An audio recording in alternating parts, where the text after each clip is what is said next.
Well, I really like the term fabulous. I think I made a promise to myself that having 4 children, which is not a small number of children, that I wasn't going to become invisible. And I think you have to be very careful, because if you stay home with 4 children, that's fine, but you've got to be careful you still have your own life. And it's very hard to do when you have children.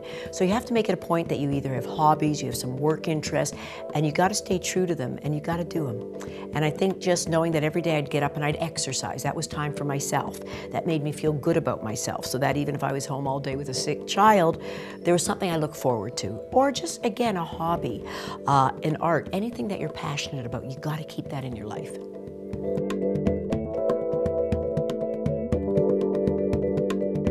Balancing a family in general is tough no matter how you look at it.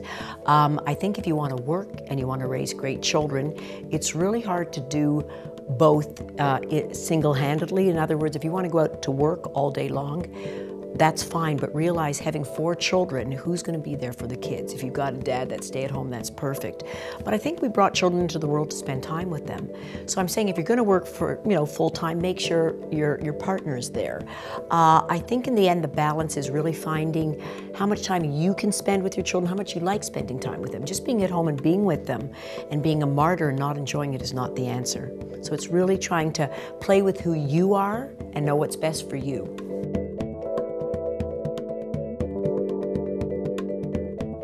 I think that, when you're staying at home, and if you've made a dedication to stay at home 10 years, which some moms do, and I think my hat's off to them, because that's a harder job often than leaving and going to work. You have to realize if you were a doctor, or you were a lawyer, or you were a professional, if 10 years has passed, that's hard to go back into that field.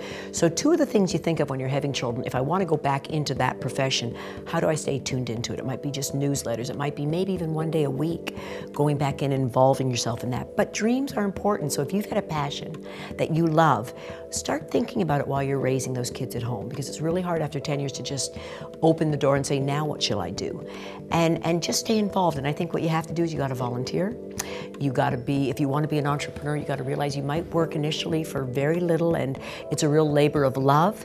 But honestly, when you take a passion that you're really passionate about and you work at it, something good will come of it, no question.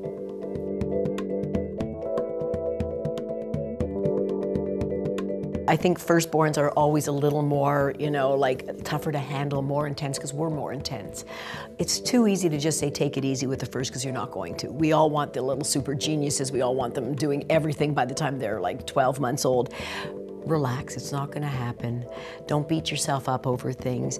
And more important, really take time for yourself and your partner. And that's something at times I wouldn't do. I wouldn't go away on a holiday, because I was always, part-time working, and I felt wasn't good for the children. You know what? They would have been fine if I took off 3 days. They would have been better for it. So keep that in mind. I'm not saying to get up and leave for 6 weeks to go somewhere, but treat yourself well. And most moms don't treat themselves well.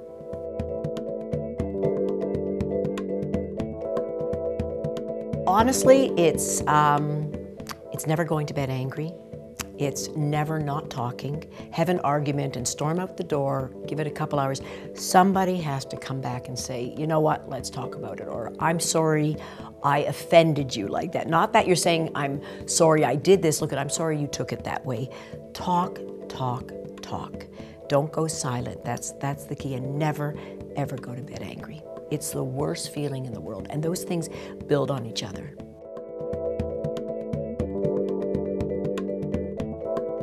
What I cannot live without, and I've learned to really enjoy this more and more, is good health. And I always believe if you don't have good health, that nothing else matters. And there's no guarantees to life, as we all know. We don't know what today or tomorrow is going to bring. But if there's one thing, exercise makes me feel so energetic.